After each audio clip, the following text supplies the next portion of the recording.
దేశ రాజకీయాలు ముఖ్యంగా రెండు తెలుగు రాష్ట్రాల్లో జరుగుతున్న హాట్ టాపిక్స్ కి సంబంధించి తన అనాలిసిస్ ని ప్రతిరోజు మనకి అందిస్తున్నారు మా పొలిటికల్ ఎడిటర్ అరవింద్ కోహ్లీ గారు. ఇక ఇవాళ హాట్ టాపిక్స్ చూస్తే కనుక ఢిల్లీ చుట్టూ రాజకీయాలు, అలాగే కల్వకుంట్ల కవిత ఏదైతే డీజీపీ మహేందర్ రెడ్డి ఇష్యూకు సంబంధించి ఉందో ఆవిడ హాట్ టాపిక్స్ చేయడం, ముఖ్యంగా చూసుకుంటే సినిమా ప్రభావం, ముఖ్యంగా ఈ ఎన్నికల దగ్గర పడుతున్న నేపథ్యంలో సినిమాల ప్రభావం చాలా ఉంటుంది. అలాగే ఇవాళ రిలీజ్ అయిన యాత్ర, అలాగే చూసుకుంటే వ్యూహం సినిమాలకి సంబంధించి కూడా ఇవాళ తన పొలిటికల్ అనాలిసిస్ మనకి అందించడానికి అరవింద్ కోహ్లీ గారు రెడీగా ఉన్నారు. మాట్లాడదాం. Good morning sir. Good morning Sravya. Sir, ఇవాళ చూసుకుంటే ఇక రెండు తెలుగు రాష్ట్రాలకి సంబంధించిన హాట్ టాపిక్స్ చూసుకుంటే నిజంగా ఎలక్షన్స్ దగ్గర పడుతున్న కొద్దీ ప్రతిదీ చర్చనీయాంశమే అవుతుంది.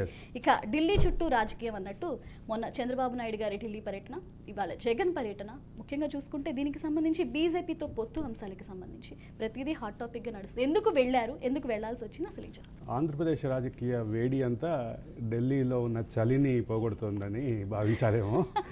ఆంధ్రప్రదేశ్లో రాజకీయాలు, రాజకీయ సమీకరణాలు ఇటీవల కాలంలో చాలా వేగంగా మారినటువంటి పరిస్థితి. ఒక పక్క షర్మిల ఎంట్రీ తోటి ఒక పక్క వచ్చేటటువంటి మార్పులు, అంటే ఎవరి ఓట్ల మీద ప్రభావం చూపుతుంది అనే దగ్గర నుంచి షర్మిల చేస్తున్నటువంటి రాజకీయ విమర్శల్లో ఉన్నటువంటి వేడి జగన్ మీద ప్రత్యక్షంగా పనిచేస్తుందా, జగన్ పార్టీ మీద ప్రత్యక్షంగా పనిచేస్తుందా అనే దగ్గర నుంచి రకరకాల చర్చలు ఉన్నాయి.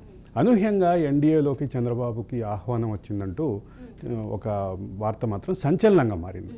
ఆ సంచలనంగా మారిన క్రమంలోనే ఒక ప్రధానమైన అంశం ఏంటంటే, చంద్రబాబు వెళ్ళి అమిత్ షాని కలిశారు. అమిత్ షా బీజేపీకి సంబంధించిన రాజకీయాలన్నిటికీ కేంద్ర పాయింట్. మరోపక్క జగన్ వెళ్ళి ప్రధాన అపాయింట్మెంట్ తీసుకున్నారు. ఈరోజు ప్రధాని కలవబోతున్నారు. అమిత్ షా అపాయింట్మెంట్ దొరకలేదు అంటూ అంటే కొన్ని మీడియా సంస్థలు అయితే ప్రచారం చేస్తున్నాయి.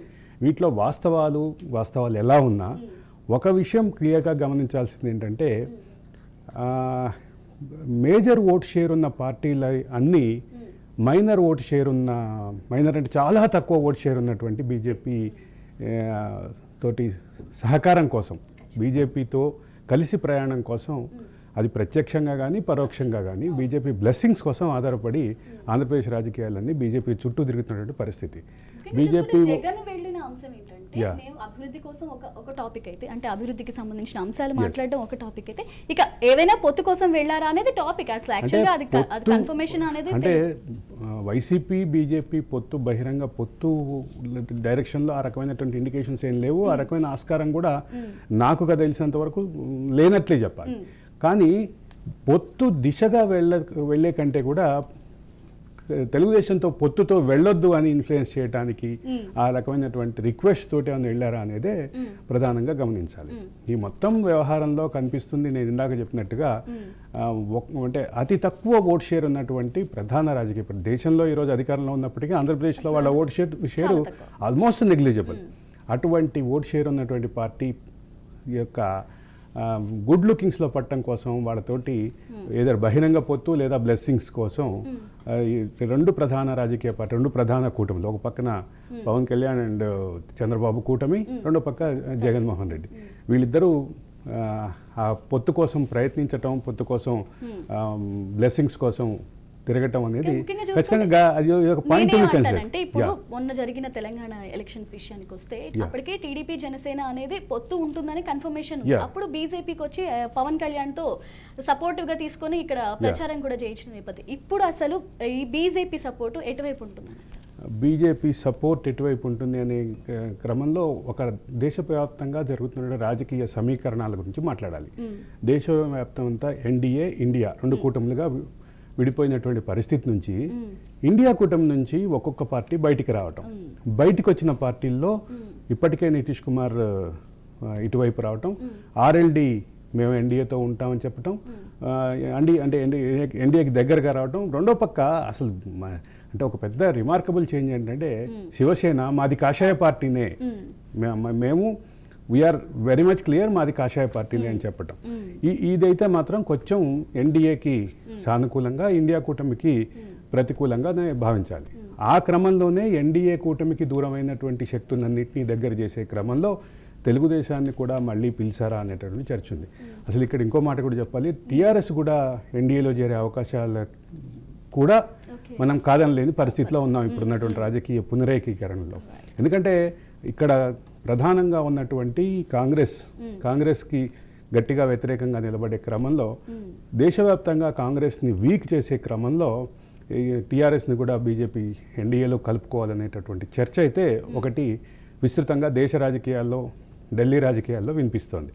ఇది ఏ రకమైనటువంటి డైరెక్షన్ తీసుకుంటుంది అనేది ఒక పక్కన ఉంటే, రెండోది నిన్న ఇండియా టుడే రిలీజ్ చేసినటువంటి అంటే ఒక సర్వేలో తెలుగుదేశం గణనీయమైనటువంటి లోక్సభ సీట్లు సాధించబోతుందని చెప్పటం ద్వారా ఇది కూడా అంటే ఒకవైపు అక్కడ ఆంధ్రప్రదేశ్లో ఎక్కువ లోక్సభ సీట్లు గెలిచే అవకాశం ఉన్న పార్టీతో వెళ్ళటం మూలంగా సంఖ్యాపరంగా బీజేపీకి, అంటే బీజేపీ సేఫ్గా ఉన్నప్పటికీ సంఖ్యాపరంగా ఇంకా సేఫ్గా ఉంటే బీజేపీ శాశ్వతంగా బీజేపీ ఎజెండాలో ఉన్న కొన్ని అంశాలని, ఉమ్మడి పౌరస్మృతి కానీ ఇట్లాంటి కొన్ని అంశాలని మళ్ళీ బయటికి తీసుకురావడానికి ఇప్పుడు రామ మందిరం ఎట్లయితే సాకారమైందో మిగతా సోమనాథ్ కానీ కృష్ణ మందిరం కానీ వీటన్నిటిని మళ్ళీ ముందుకు తీసుకురావడానికి ఉన్న అవకాశాలు మెరుగుపడతాయి అని చెప్పి బీజేపీ భావిస్తుంది సహజంగానే.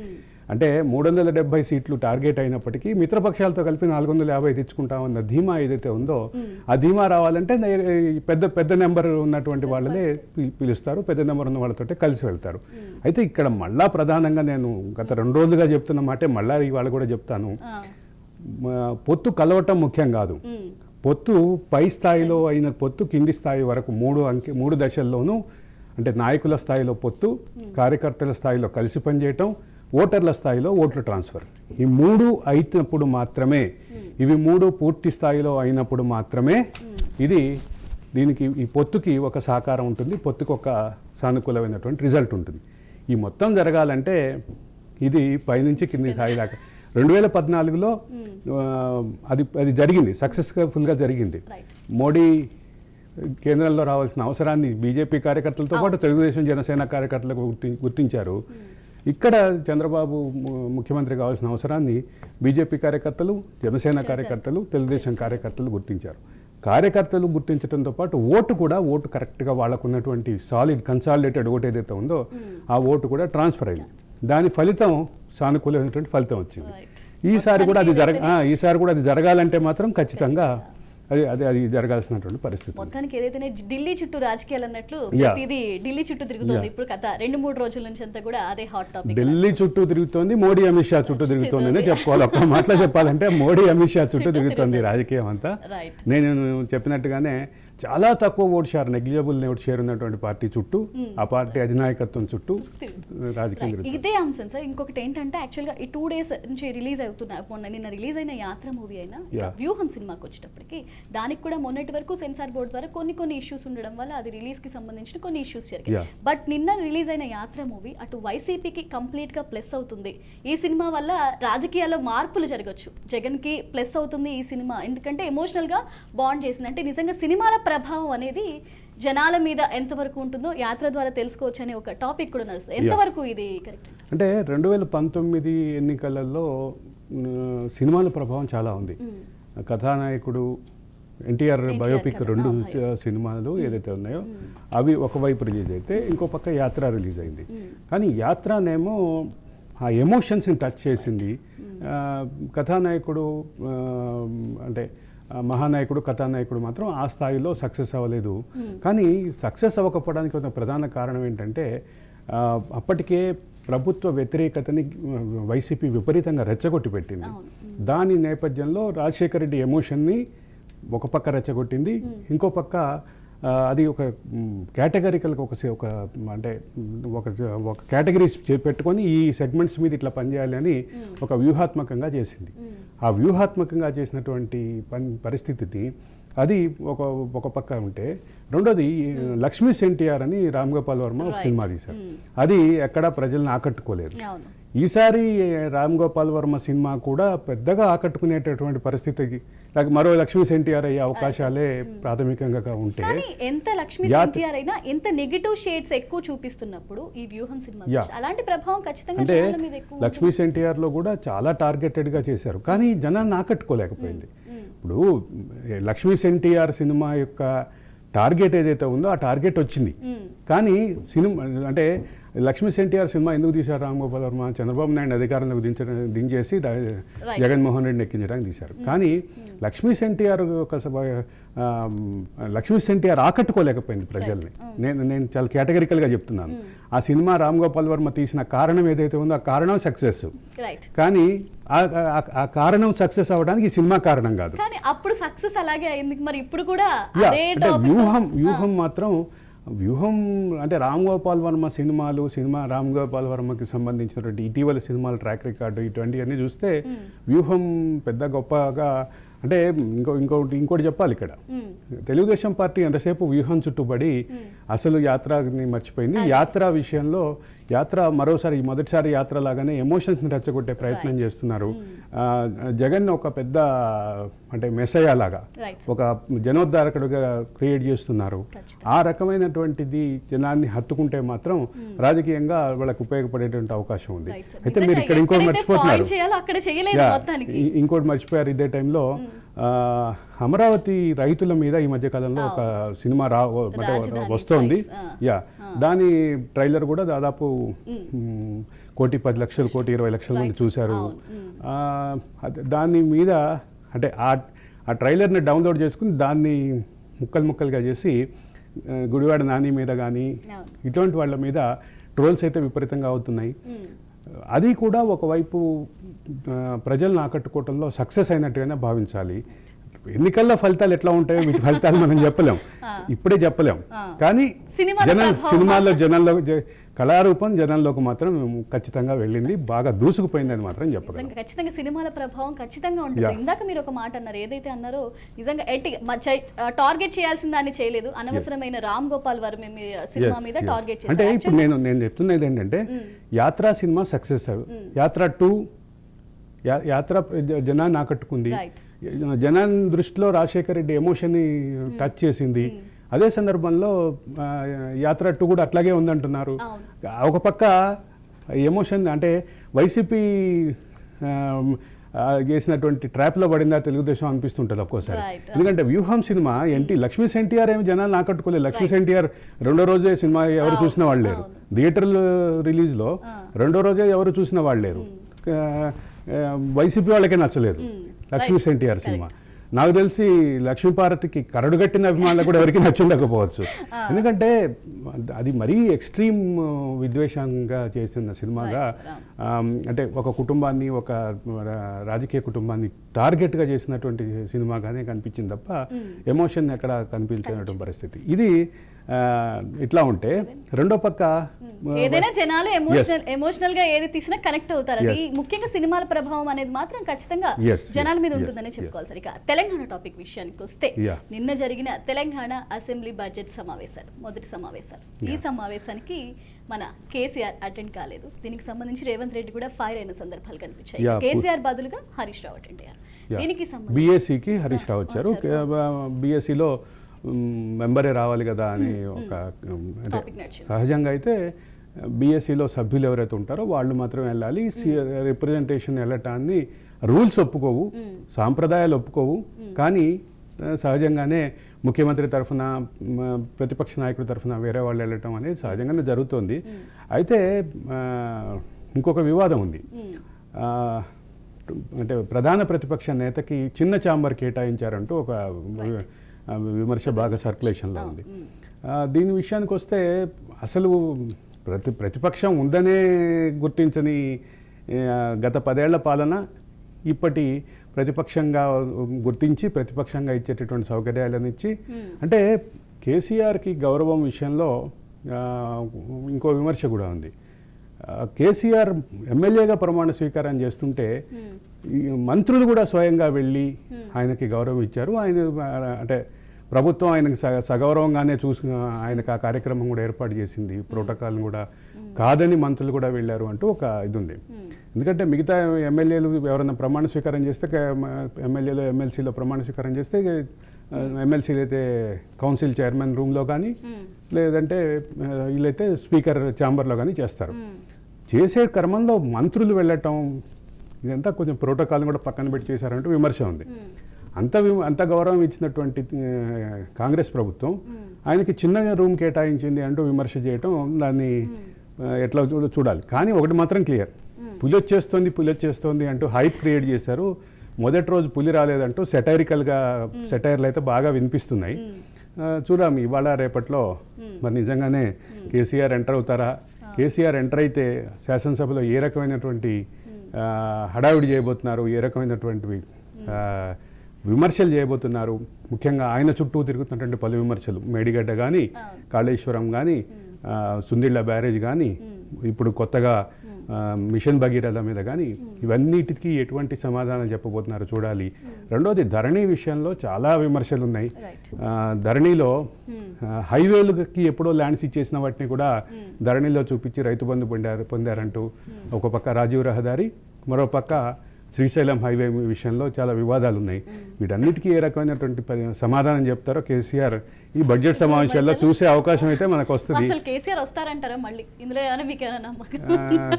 అంటే నిన్న రాకపోవడానికి బహుశా కేసీఆర్ వాళ్ళ సోదరి గవర్నర్ ఆయన సోదరి అని పిలిచారు. మధ్యలో కొంతకాలం మాత్రమే పిలిచారు.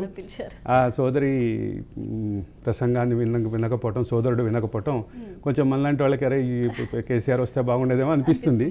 కానీ కేసీఆర్ మరి ఎందుకు రాలేదు అంటే హాఫ్ అన్ అవర్ 45 minutes కోసం ఎందుకు లేని రాలేదని ఒక టీఆర్ఎస్ నాయకుడు చెప్తున్నాడు నిన్న సాయంత్రం. కానీ ఒకటి మాత్రం క్లియర్, కేసీఆర్ వస్తే, కేసీఆర్ సభలో ఉంటే అటు పక్క రేవంత్ రెడ్డి మిగతా టీం ఇచ్చేటటువంటి వాటికి కేసీఆర్ ఎట్లా రియాక్ట్ అవుతారు అనేది ఖచ్చితంగా చూడాలన్న ఆసక్తి అయితే మనలాంటి వాళ్ళకి ఉంటుంది.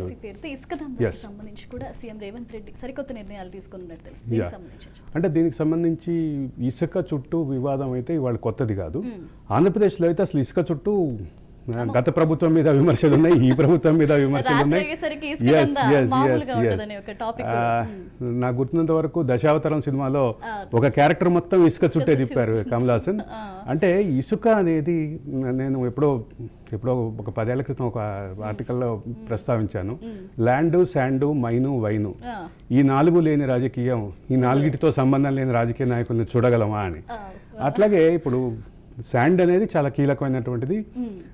శాండ్కి ప్రత్యామ్నాయంగా రోబో శాండ్, క్రషర్ డస్ట్ లాంటివి ఉన్నప్పటికీ ఇంకా శాండ్కు ఉన్నటువంటి ప్రాధాన్యత అట్లాగే ఉంది. శాండ్ విషయంలో రాజకీయం మీద చాలా, అంటే తమిళనాడులో శాండ్ రాజకీయం ఉంది, ఆంధ్రప్రదేశ్లో శాండ్ రాజకీయం ఉంది, తెలుగు నాటలో ఉన్నటువంటి మరో తెలుగు రాష్ట్రం తెలంగాణలో ఉంది. వీటిలో గత ప్రభుత్వంలో వచ్చినటువంటి విమర్శలు ఏంటంటే ఎమ్మెల్యేలు శాండ్ మాఫియాకి అండగా నిలబడ్డారు అని. అంటే ముఖ్యంగా 80 మంది ఎమ్మెల్యేలు ఓడిపోవటానికి లేదా వాళ్ళ మెజారిటీలు తగ్గటానికి ఇదే ప్రధానమైనటువంటి కారణం అని చెప్పే విమర్శలు కూడా ఉన్నాయి. అంటే ఎట్ ద సేమ్ టైం అప్పటి అంటే డిఫాక్టో చీఫ్ మినిస్టర్ అంటారు, కొంతమంది అండర్ ట్రైన్ చీఫ్ మినిస్టర్ అంటారు. అప్పటి మున్సిపల్ అడ్మినిస్ట్రేషన్ శాఖ మంత్రి, మున్సిపల్ అడ్మినిస్ట్రేషన్ ఐటీ శాఖల మంత్రి, ఆయన నియోజకవర్గంలో శాండ్కి సంబంధించినటువంటి విషయం జరిగితే అక్కడ నేరేళ్ల దళితులు అడ్డం పట్టడం, దానికి సంబంధించి ఒక పెద్ద వివాదం కూడా చూసాం. ఇన్నిట్లో ప్రధానంగా కనిపించేటటువంటి శాండ్ విషయంలో ఒక పాలసీ, కన్స్ట్రక్టివ్ పాలసీ దిశగా ఒక థాట్ ప్రాసెస్ అయితే మొదలైంది. ఆ థాట్ ప్రాసెస్ దానికి ఒక మంచి ఎండ్కి వస్తే ఖచ్చితంగా అది ఒక సానుకూలమైనటువంటి పరిణామంగా చూడాలి. ఆంధ్రప్రదేశ్ ప్రభుత్వం ఏదో ఇట్లాంటి ప్రయత్నం చేసింది, కానీ అది ప్రతికూల ఫలితాలు ఇచ్చింది అనేది మనకున్నటువంటి వస్తున్నటువంటి వార్తలను బట్టి చూస్తే తెలుస్తోంది. ఇప్పుడు ప్రభుత్వమే చేయాలి అనే దగ్గర ఓ మధ్యలో ఒక జేపీ ఇన్ఫ్రాస్ట్రక్చర్ అనే సంస్థ ఎంటర్ అయింది. అదేదో కొంత ప్రయత్నం జరిగింది, కానీ అక్కడ ఉన్నటువంటి విమర్శలు అట్లాగే ఉన్నాయి. అందుకే నేను అదే చెప్తున్నా, ల్యాండ్, శాండ్, మైను, వైను లేని రాజకీయం మనం చూసే పరిస్థితి, అంటే వాటితో సంబంధం లేని రాజకీయ నాయకులు చూసే పరిస్థితి లేదు. నేను ఇది 10 సంవత్సరాల క్రితమే రాశాను, నాకు అది ఇప్పుడు మీరంటే సడన్ గా గుర్తొచ్చింది. సో ఇప్పుడు ఇంకొక టాపిక్ ఏంటంటే, నిన్న కల్వకుంట్ల కవిత గారు ఏవైతే టాపిక్స్ మాట్లాడున్నారో ఆవిడ చేసిన కామెంట్స్, ముఖ్యంగా డీజీపీ మహేందర్ రెడ్డి గారి విషయంలో, ఒకటి డీజీపీ మహేందర్ రెడ్డి విషయంలో, ఆవిడ రాష్ట్ర గీతం విషయంలో, రెండింటి విషయంలో చేస్తారు. ముందు రాష్ట్ర తెలంగాణ తల్లి విషయానికి వస్తే కూడా రేవంత్ రెడ్డికి సంబంధించి కూడా ఆవిడ చాలా కామెంట్స్ చేసిన సందర్భాలు కనిపించాయి. దీనికి సంబంధించి రాష్ట్ర గీతం విషయానికి వచ్చేసరికి ఆవిడ నిన్న ఒక మాట అన్నారు, అది ఖచ్చితంగా అభ్యంతరకరం. ఏ రాష్ట్రానికి రాష్ట్ర గీతం లేదు. ఒక రాష్ట్రానికి రాష్ట్ర గీతం రాష్ట్ర జెండా ఉండాలని ప్రయత్నం జరిగింది. అది మన జమ్మూ కాశ్మీర్లో జరిగింది, కర్ణాటకలో జరిగింది తప్ప ఇంకెక్కడా లేదు అన్నారు. ఆవిడకి తెలియదేమో 14 రాష్ట్రాలకి రాష్ట్ర గీతం ఉంది. 1975లో మా తెలుగు తల్లికి మల్లెపూ దండ అని ఆంధ్రప్రదేశ్ రాష్ట్రం మొదటిది ఏర్పాటు చేసుకుంటే 2023 సంవత్సరంలో వెస్ట్ బెంగాల్ ప్రభుత్వం అంటే మన జాతీయ గీతాన్ని రాసినట్టు రవీంద్రనాథ్ ఠాగూర్ రాసినటువంటి మరో గీతాన్ని వాళ్ళ రాష్ట్ర గీతంగా యాక్సెప్ట్ చేసుకున్నాయి. 14 రాష్ట్రాలకి ఇప్పటికే జాతీయ గీతం ఉంది. 15వ రాష్ట్రంగా తెలంగాణ ఉంది వాళ్ళ జయ జయ హే పేరిట. ఇంత పెద్ద విషయాన్ని ఆవిడ ఎట్లా మర్చిపోయిందో, ఆవిడకి మరి ఎట్లా చెప్పిందో తెలియదు. ఆవిడ 2 విషయాన్ని కలపడానికి ప్రయత్నం చేశారు. ఒకటి, రాష్ట్రానికి ప్రత్యేక జెండా విషయంలో ఖచ్చితంగా వివాదం ఉంది, దాన్ని సుప్రీంకోర్టు అడ్డుకుంది. రాష్ట్రానికి ప్రత్యేక జెండా విషయంలో ఆర్టికల్ 370 అమల్లో ఉన్నన్ని రోజులు కాశ్మీర్లో జమ్మూ కాశ్మీర్ రాష్ట్రంలో జమ్మూ కాశ్మీర్కి ప్రత్యేక జెండా ఉండేది. జమ్మూ కాశ్మీర్ స్వయం ప్రత్యేక ప్రతిపత్తి విషయంలో జమ్మూ కాశ్మీర్కి రాజ్యాంగం ఇచ్చినటువంటి అవకాశం అది. భారత ప్రభుత్వం జమ్మూ కాశ్మీర్ని కలుపుకునేటప్పుడు కాశ్మీర్ సంస్థానాన్ని కలుపుకునేటప్పుడు ఆ రాష్ట్రానికి ఇచ్చినటువంటి అవకాశం అది. దాన్ని 370 ఆర్టికల్ని రద్దు చేసిన తర్వాత ఆ పరిస్థితి పోయింది. అప్పటి వరకు అది కొనసాగింది. కర్ణాటక ప్రయత్నం చేస్తే దాన్ని సుప్రీంకోర్టుకు వెళ్ళి అడ్డుకున్నారు. అది అంతవరకు క్లియర్. కానీ దాన్ని రాష్ట్ర గీతాన్ని కలపడం మాత్రం it's really a funny thing by and knowledgeable politician like Kalvakuntla Kavitha. Kalvakuntla Kavitha చాలా అంటే డిక్షన్తో మాట్లాడతారు, చాలా సబ్జెక్ట్తో మాట్లాడతారు అని అనుకునే వాళ్ళందరికీ కల్వకుంట్ల కవిత ఈరోజు కొంచెం ధక్కా ఇచ్చారు. కల్వకుంట్ల కవిత ఇది కంప్లీట్ చేసి మళ్ళీ అక్కడికి వస్తా. అయితే ఈ రాష్ట్ర గీతం ఏదైతే ఉందో, రాష్ట్ర గీతం విషయంలో ఆవిడ చేసినటువంటి వ్యాఖ్యలు ఖచ్చితంగా అభ్యంతరకరం. 14 రాష్ట్రాలకి ఆల్రెడీ రాష్ట్ర గీతం ఉందమ్మా. ఆ రాష్ట్ర గీతంలో అన్ని లిస్టు కూడా కావాలంటే అక్కడే ఉన్నాయి పేపర్స్, మొత్తం చదివి వినిపిస్తాను. కానీ రాష్ట్ర గీతం విషయంలో మీ వ్యాఖ్యలు ఖచ్చితంగా అభ్యంతరం. ఇక DGP Mahender, X DGP Mahender Reddy విషయానికి వస్తే అత్యంత కీలకమైనటువంటి పదవులు ఇచ్చింది మీ హయాంలోనే కదా. 4.5 సంవత్సరాల పాటు డీజీపీగా ఉన్నారు. డీజీపీగా రిటైర్ అయ్యే 2-3 నెలల ముందు మీ నాన్నగారు ఆయనకి మరో పదవి ఇస్తానని చెప్పారు. డీజీపీగా కొనసాగింపము, కానీ ఆయన సర్వీస్ని ఇంకో రకంగా వాడుకుంటామన్నారు. ఇంకో రకంగా వాడుకుంటామన్న సర్వీసులు వాడుకుంటామని చెప్పింది మేమో కాంగ్రెస్ ఇంకొకళ్ళో బయట వాళ్ళో కాదు, స్వయంగా మీ నాన్నగారే చేసినటువంటి ప్రకటన అది. మీ నాన్నగారు చేసిన ప్రకటనని మీరే మరి వాళ్ళ ఇప్పుడు ఆ రోజు కూడా ఆయన డీజీపీ అయ్యే క్రమంలో కూడా ఇంకా కొన్ని పేర్లు పరిశీలనలోకి వస్తే కేసీఆర్ పిక్ చేసింది, కేసీఆర్ చూస్ చేసుకుంది మహేందర్ రెడ్డిని.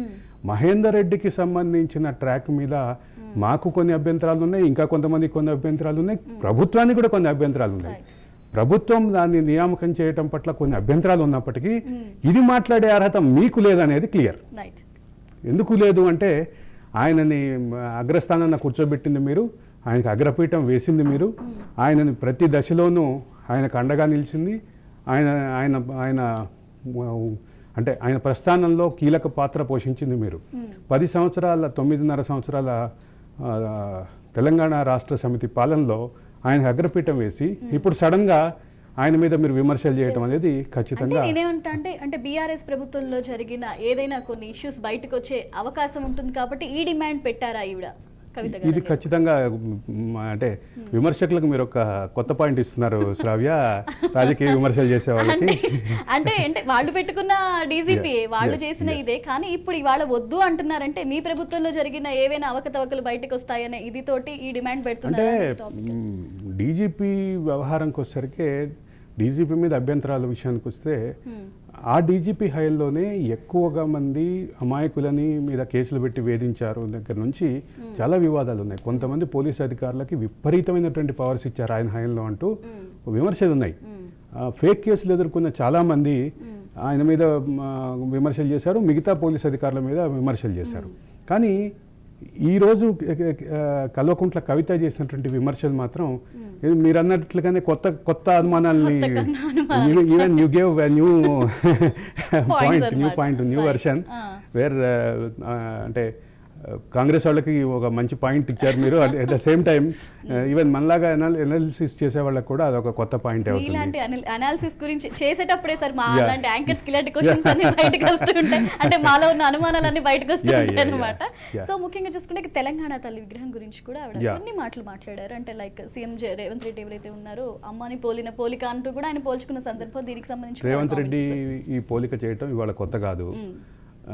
రేవంత్ రెడ్డి ఈ విమర్శ అంటే పోలికల గురించి విమర్శలు చేయడం ఈరోజు కొత్త కాదు. కాంగ్రెస్లో పలువురు నాయకులు ఈ రకమైనటువంటి విమర్శలు చేశారు. కాంగ్రెస్ చేసినటువంటి విమర్శలకి ఖచ్చితంగా దానికి శాంటిటీగా కనిపిస్తోంది అంటూ ఒక అంటే వాదన అయితే ఉంది. తెలంగాణ తల్లి విగ్రహాన్ని తయారు చేసిన వ్యక్తి, అంటే ఆ రూపకల్పన చేసిన వ్యక్తికి తర్వాత టీఆర్ఎస్ మంచి పదవి కూడా ఇచ్చింది. ఆయన నాకు విద్యార్థి దశ నుంచి మంచి మిత్రుడే, కానీ ఆయనకు ఒక మంచి పదవి ఇచ్చింది. ఆయన ఆ పదవి వచ్చిన తర్వాత ఎక్కడ ఏమీ మాట్లాడట్లేదు, కానీ ఖచ్చితంగా ఆయన వ్యవహార శైలి మీద కూడా కొన్ని విమర్శలు అయితే ఉన్నాయి. ఒకటి మాత్రం క్లియర్గా చెప్పాల్సింది ఏంటంటే, కేసీఆర్ ఏదనుకుంటే అదే చేశారు. కేసీఆర్ అంగీకరించిన తర్వాతే తెలంగాణ తల్లి విగ్రహం కూడా అంటే రూపం వచ్చింది. ఆ విషయంలో విమర్శలు అయితే ఖచ్చితంగా ఉన్నాయి. కవితను పోలినట్లుగా ఉంది అని చెప్పి విమర్శలు ఉన్నాయి. రెండోది, బహుజన తెలంగాణ తల్లి కావాలంటూ ఆ రూపంలో బహుజనత్వం కనపడాలి, పోరాటత్వం, తెలంగాణకి ఏదైతే సింబాలిక్గా చెప్తారో పోరాటత్వం కనపడాలి అంటూ విమర్శలు ఇవాళ రేవంత్ రెడ్డి నిర్ణయం తీసుకోవచ్చు, కానీ విమర్శలు అయితే చాలా కాలం నుంచి ఉన్నటువంటి పరిస్థితి అయితే ఉంది. శ్రావ్య రైట్ సార్, ఇక ఓవరాల్గా రెండు తెలుగు రాష్ట్రాలకు సంబంధించి అలాగే దేశ రాజకీయాలకు సంబంధించి మీ అనాలిసిస్ చాలా చక్కగా ఉంది. అంటే ముఖ్యంగా చాలా చక్కని వివరణ అనమాట. ఏంటంటే నిన్నటి నుంచి ఏవైతే హాట్ టాపిక్స్ ఉన్నాయో, అటు సినిమాకైనా ఇటు ఢిల్లీ లిక్కర్ స్కామ్, మన స్కామ్కి సంబంధించిన ఢిల్లీ చుట్టూ రాజకీయాలకు సంబంధించిన ప్రతిదీ చాలా చక్కగా అనాలిసిస్ చేశారు. చూసారు కదండి, అరవింద్ కొల్లి గారు ఇవాళ మా పొలిటికల్ ఎడిటర్ చాలా చక్కని అనాలిసిస్ అందించారు. ఇది ఇవాళ స్పెషల్ ఎపిసోడ్. చూస్తూనే ఉండండి రాష్ట్ర.